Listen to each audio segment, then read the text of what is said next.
Choose Your Movies Wisely, written by a deleted user from the Halloween Stories subreddit.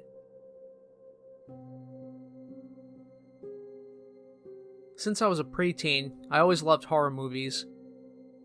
It might seem weird, but they always fascinated me. I loved the thrill of jump scares and the plots of the different movies. This love of mine, of course, didn't help in fending off the nightmares and paranoia. Even though I loved the movies and wouldn't stop watching them, they still scared the shit out of me. I carried these fears into my adulthood, even though they manifest themselves in small things. For example, I can't sleep with the closet door open, or the hallway door open. I also can't move my bed to a position where I can't see my bedroom door in the mirror. This may seem common, but the reason why is pretty smart. The doors of my house all make very distinct noises. The front door has a glass panel and makes a rattling noise when it shuts. The hallway door has a key attached, so when it closes you can hear the light mail bumping into each other. My bedroom door, on the other hand, has a noisy lock. Whenever the door opens, it sounds like a faint scraping. That's the lock inside the door. The closet door is pretty obvious.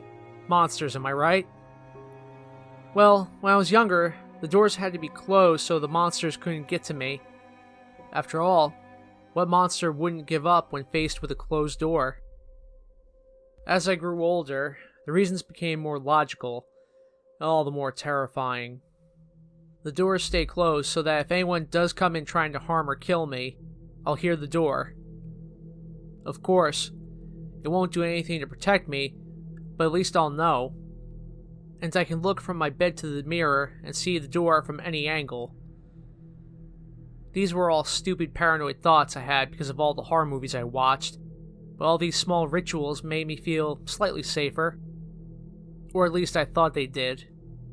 The night before Halloween, my parents went out to a dinner party and I was left alone at home. I decided to watch a scary movie in honor of Halloween. After browsing Netflix for almost an hour, I finally settled on one. It didn't have any well-known actors, and it had a cliché horror movie plot, but since I was home alone, I didn't want anything that was too terrifying. I settled in and began watching. It was about a girl in a small town who moved to an old house with her family. The house was creepy and supposedly haunted. How very original, right? But there was something different about this one. There was no ghost. It was like a game of cat and mouse with the killer and the girl. Her parents go out and she's left alone at home, with the killer waiting to strike. He starts by cutting the electricity, then breaks in. I watched as the girl scrambled up the stairs into her room, locking it and calling the police. She has a pocket knife, which is what she holds as she waits for him. We hear footsteps, creaking doors, and the whole 9 yards. All that cliché killer stuff.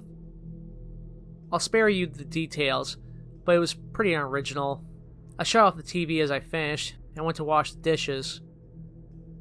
After I had cleaned up and turned off the kitchen lights, I went to my room, closing both doors on my way there. I sat on my bed, scrolling on my phone, until suddenly the lights went out. I shrugged off my uneasiness until I heard something. The distant, quiet rattling of glass that my front door makes.